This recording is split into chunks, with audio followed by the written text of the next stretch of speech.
नमस्कार। देश और दुनिया की हर बड़ी खबरें सबसे पहले जानने के लिए हमारे चैनल फास्ट ट्रैक न्यूज से जुड़े रहिए। अमेरिकी राष्ट्रपति डोनाल्ड ट्रंप ने एक बार फिर अपने अंदाज में सनसनीखेज पोस्ट किया है। इसमें उन्होंने कहा है कि एक ऐसा तूफान आ रहा है जिसे रोका नहीं जा सकेगा। सोशल ट्रूथ पर ट्रंप का यह पोस्ट ऐसे समय आया है जब अमेरिका और ईरान के बीच तनाव बढ़ा हुआ है। सीजफायर लागू होने के बावजूद दोनों पक्ष किसी समझौते पर नहीं पहुंच सके हैं और फिर से लड़ाई छिड़ने का अंदेशा है। ऐसे में ट्रंप के बयान को ईरान पर किसी बड़े हमले की तैयारी से जोड़ा जा रहा है। उत्तर प्रदेश के सुल्तानपुर जिले में बुधवार को आए अचानक भीषण आंधी तूफान और बारिश ने व्यापक तबाही मचा दी। कुछ ही मिनटों में बदले मौसम ने कई परिवारों की खुशियों को मातम में बदल दिया।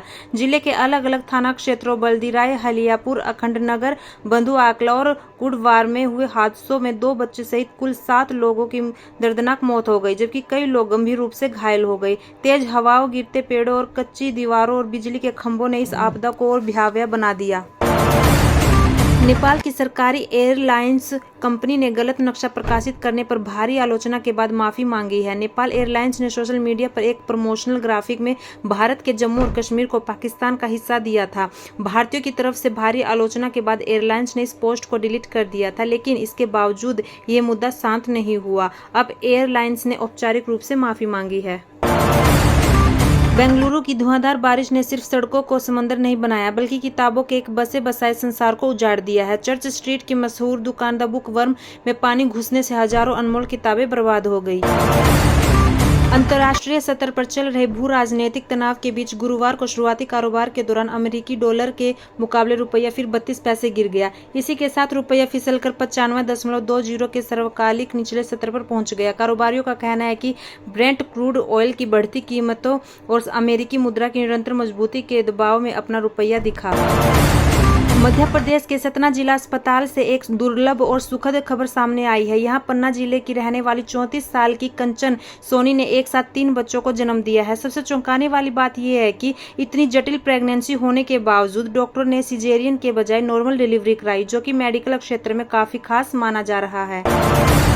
अमेरिका और ईरान के युद्ध से पाकिस्तान को बड़े आर्थिक झटके का सामना करना पड़ रहा है। पाकिस्तान के प्रधानमंत्री शहबाज शरीफ ने खुद यह कबूलनामा किया है। बुधवार को कैबिनेट की बैठक में बोलते हुए पाकिस्तानी प्रधानमंत्री ने कहा कि ईरान युद्ध के चलते पाकिस्तान की अर्थव्यवस्था पर अतिरिक्त दबाव पड़ा है। हालांकि उन्होंने कहा कि उनकी सरकार दोनों पक्षों के बीच तनाव कम करने और पश्चिम एशिया में शांति बहाल करने के अपने प्रयासों को जारी रखेगी। बंगाल चुनाव में बम्पर वोटिंग ने सबको हैरान कर दिया है। एग्जिट पोल्स के आंकड़े सामने आ गए हैं, लेकिन सवाल यही है, क्या ममता बनर्जी अपनी सत्ता बचा पाएगी या बीजेपी इस बार खेला कर देगी? आपके अनुसार बंगाल में किसकी सरकार बनेगी? प्लीज हमें कमेंट सेक्शन में जरूर बताएं। देश में प्राइवेट स्कूलों की बढ़ती फीस अभिभावकों के लिए बड़ा मुद्दा बन गई है। एक सर्वे के मुताबिक 10 में से 7 अभिभावकों ने बताया कि पिछले 3 साल में स्कूल फीस 30% से 80% तक बढ़ी है।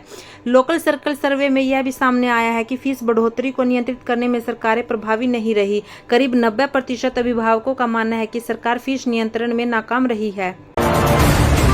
अमेरिका ईरान के खिलाफ संभावित इस्तेमाल के लिए मध्य पूर्व में हाइपरसोनिक मिसाइल सिस्टम तैनात करने की तैयारी कर रहा है। अगर ऐसा होता है तो यह एक हथियार की पहली ऑपरेशनल तैनाती होगी। ब्लूमबर्ग ने अपनी रिपोर्ट में इसकी जानकारी दी है। इसमें कहा गया है कि अमेरिका सेंट्रल कमांड ने सेना के लंबे समय से अटके हुए डार्क ईगल सिस्टम को इस क्षेत्र में भेजने का अनुरोध किया है। इसका मकसद अमेरिकी सेना को ईरान के अंदरूनी हिस्सों में मौजूद बैलिस्टिक मिसाइल लॉन्चरों पर हमला करने की क्षमता देना है। इस सिस्टम को तैयार होने में कई साल की देरी हुई है और इसे अभी तक पूरी तरह से ऑपरेशनल घोषित नहीं किया गया है। राजस्थान के अलवर जिले में दिल्ली मुंबई एक्सप्रेस वे पर बुधवार गुरुवार की दरमियानी रात एक रोंगटे खड़े कर देने वाला हादसा हुआ। मौजपुर के समीप चलती कार में अचानक आग लगने से 3 महिलाओं और एक बच्ची समेत कुल 5 लोग जिंदा जल गए।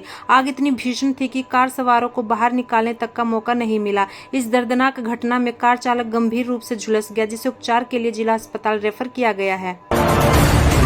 नेपाल में बालन शाह की सरकार को लुभाने के लिए चीन अपना खजाना काठमांडू के लिए खोल रहा है। चीन ने काठमांडू रिंग रोड विस्तार परियोजना के दूसरे चरण के लिए 11 अरब नेपाली रुपए का अनुदान देने का वादा किया है। बुधवार को नेपाल के भौतिक बुनियादी ढांचा, परिवहन और शहरी विकास मंत्रालय में इस संबंध में एक समझौता हुआ है। इस समझौते में नेपाल के मंत्री सुनील लम्साल और नेपाल में चीन के राजदूत झांग माओमिंग ने हस्ताक्षर किए हैं।